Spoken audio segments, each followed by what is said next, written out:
সময় পাশে ছিল। সকলেই আসলে ঈগলের পক্ষে বা মনিরুজ্জামান মনিরের পক্ষে আছে। কারণ আমরা তো দীর্ঘদিন ধরেই লড়াই সংগ্রামটা করেছি একসাথে। এখানকার যে স্থানীয় নেতৃবৃন্দ আছেন, যারা দায়িত্বশীল পদে যারা আছেন, আমাদের নেতা কর্মী, তাদের তো দীর্ঘদিন ধরেই আমি তাদের পাশে থেকে রাজনীতি করেছি। এবং সবচেয়ে বড় বিষয়টা হলো, যে ব্যক্তি আজকের আমাদের এখানে প্রার্থী হিসেবে এসেছেন, নৌকার প্রার্থী হিসেবে, তার ইতিহাস এই অঞ্চলের মানুষ সকলে জানে, বাংলাদেশের মানুষ সকলে জানে। স্বাভাবিক কারণে আমি আপনাকে, আপনি বা আপনার পরিবার আমার দ্বারা যখন নির্যাতিত হবে, তখন কি আপনি আমার পক্ষে দাঁড়াবেন? কখনো দাঁড়ানো কি সম্ভব? যে সন্তানটি দেখেছে তার বাবাকে প্রকাশ্য দিবালোকে শত মানুষের সামনে অপমান করা, শারীরিকভাবে নির্যাতন করা, আপনি কি তখন সেই সন্তান হিসেবে আপনার বাপের নির্যাতনকারীর পক্ষে কি আপনি দাঁড়াবেন? এটা সম্ভব নয়। সে কারণে রাজাপুর আওয়ামী লীগ, কাঠালিয়ার আওয়ামী লীগের সকল পর্যায়ের নেতা কর্মীরা আজকের তাদের কাছে ঈগলই নৌকা, তাদের কাছে মনিরুজ্জামান মনিরই মানেই নৌকা, মনিরুজ্জামান মনিরই আওয়ামী লীগ, মনিরুজ্জামান মনিরের রক্তে আওয়ামী লীগের রক্তকণিকা প্রবাহিত। মনিরুজ্জামান মনির বঙ্গবন্ধু, মুক্তিযুদ্ধ, বাংলাদেশ, শেখ হাসিনা, এর বাইরে তার অবস্থান নয়। এখানে এই আওয়ামী লীগকে প্রতিষ্ঠিত করতে যে আমার বাবা মীর মুক্তিযোদ্ধা মোয়াজ্জেম হোসেন জিয়া এরশাদের স্বৈরাচারী শাসন আমলে নির্যাতিত হয়েছে, জেলখানায় গিয়েছে। জিয়ার সময় 17 মাস জেল কেটেছে, এরশাদের সময় 7 মাস জেল কেটেছে।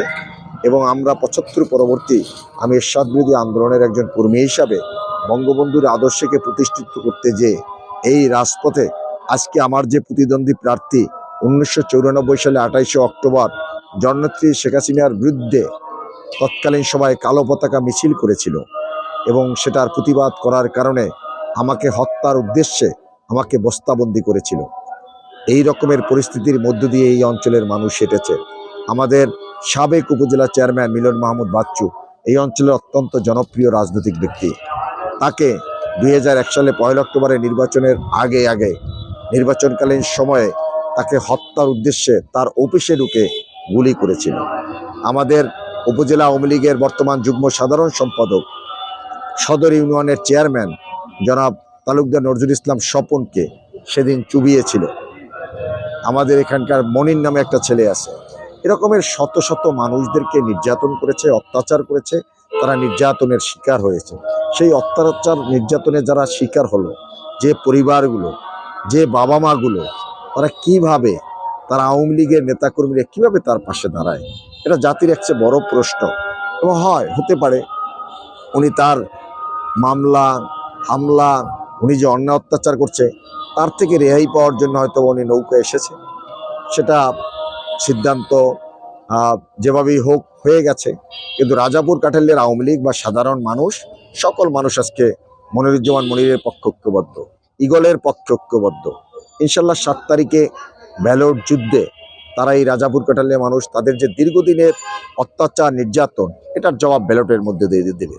সে কারণে আজকে রাজাপুর উপজেলা আওয়ামী লীগ, কাঠালিয়া আওয়ামী লীগ সকলে ঐক্যবদ্ধ। আমরা চূড়ান্তভাবে, সার্বিকভাবে আপনারা জানেন যে এখানে এখন পর্যন্ত ন্যূনতম সামাজিক যে একটা পলিটিক্যাল কার্টসি বলতে কথা আছে, সেটা পর্যন্ত যারা মেনটেন করে না। এখানে আমাদের সিনিয়র নেতা যে আছেন বা এখানকার লোকাল নেতৃবৃন্দ আছে, তাদেরকে হ্যালো পর্যন্ত করেননি।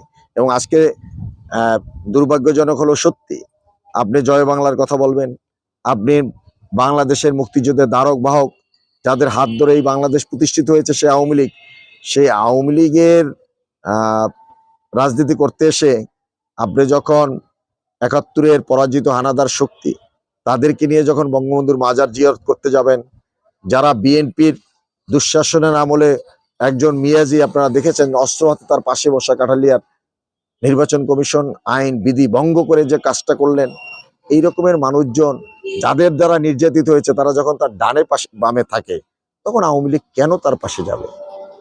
এবং ব্যক্তিগতভাবে তো এখানে সকল পর্যায়ের মানুষ নির্যাতিত হয়েছে। তো আমি মনে করি রাজাপুর কাঠালিয়ার শুধু আওয়ামী লীগ নয়, সমস্ত সচেতন মানুষ আজকে ঐক্যবদ্ধ। আজকে তরুণ সমাজ ঐক্যবদ্ধ, কারণ এই তরুণ সমাজ বিগত দিনগুলোতে দেখেছি মানুষের পাশে, মানুষের কাছে থেকে যে রাজনীতিটা করা, মানুষের বিপদে আপদে থেকে যে রাজনীতিটা করা, এই রাজনীতিটা রাজাপুর কাঠালে আমি মনিরুজ্জামান মনির আমাদের নেতাকর্মীদের নিয়েই করেছি। আমি সাধারণ মানুষের পাশে এসে দাঁড়িয়েছি, আমি করোনাকালীন সময় দাঁড়িয়েছি, আমি পূজা, ঈদ, কোরবানি, পার্বণগুলো এগুলো আমি মানুষের সাথে করেছি। আমি তো এই অঞ্চলের মানুষের একজন পরীক্ষিত বন্ধু, আমি তাদের দুর্দিনের সাথী। স্বাভাবিক কারণে আমার বিশ্বাস আছে এই জনপদের মানুষ 7 তারিখে তাদের রায় ব্যালটের মাধ্যমে দেবে। আমি মনে করি ব্যালট যুদ্ধে বিজয়ী হওয়ার জন্যই আমরা কাজ করছি, বা আমাদের সকল পর্যায়ে নেতাকর্মী কাজ করছে। আজকে সবচেয়ে বড় বিষয়টা হলো রাজাপুর কাঠালের মানুষ সমস্ত কিছুর ঊর্ধ্বে উঠে অন্যায় যারা করেছিল, আবার নতুন করে যারা ভিন্ন পন্থা অবলম্বন করে আবার অন্যায় করার জন্য সামনের দিকে অগ্রসর হচ্ছে, সেটাকে প্রতিহত করার জন্য জনগণ ঐক্যবদ্ধ। আমি মনে করি দলমত নির্বিশেষে সচেতন রাজাপুর কাঠালের মানুষ আজকে সচেতনভাবে জেগে উঠেছে।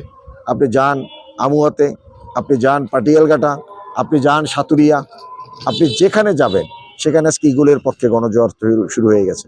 18 তারিখ নির্বাচন কার্যক্রম শুরু করলাম, কিন্তু আজকে 20 তারিখ আপনি দেখবেন যে রাজাপুর কাঠাল মানুষের মাঝে একটা উৎসব ভাব ইগলের জন্য।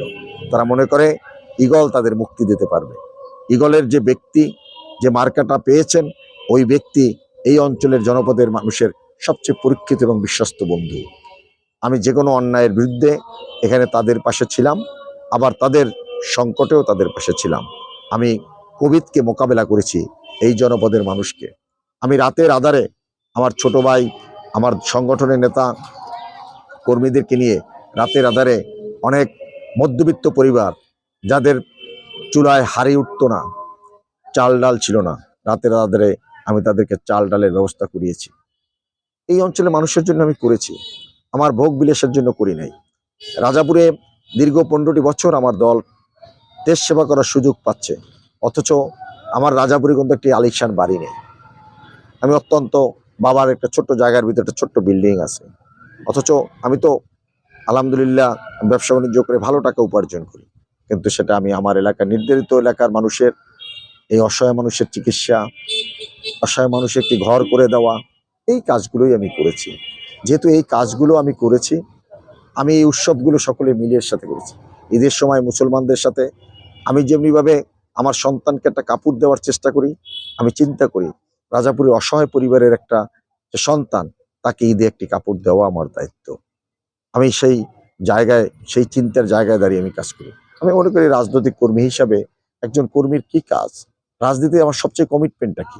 আমার দেশপ্রেমিক হতে হবে। রাজনীতির সবচেয়ে বড় কমিটমেন্ট কি? মানুষের সুখে দুঃখে থাকা।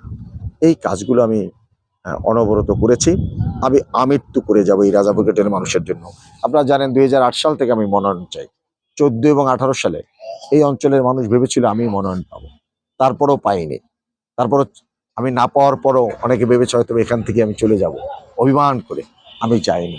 18 সালে এই রাজাপুরের মানুষরা 7 দিন বিক্ষুব্ধ করেছিল, পলিটিক্যাল ডেমনস্ট্রেশন দিয়েছিল, যাদের মনোনয়ন পরিবর্তন করে দেয়।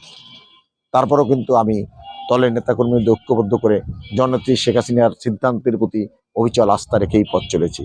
আসলো 19 সাল, কোভিড-19 যখন শুরু হলো 2020-21 সালে, আমি করোনাকালীন সময়ে 7,500 অতি দরিদ্র গরিব মানুষের পাশে খাবার পৌঁছে দিলাম।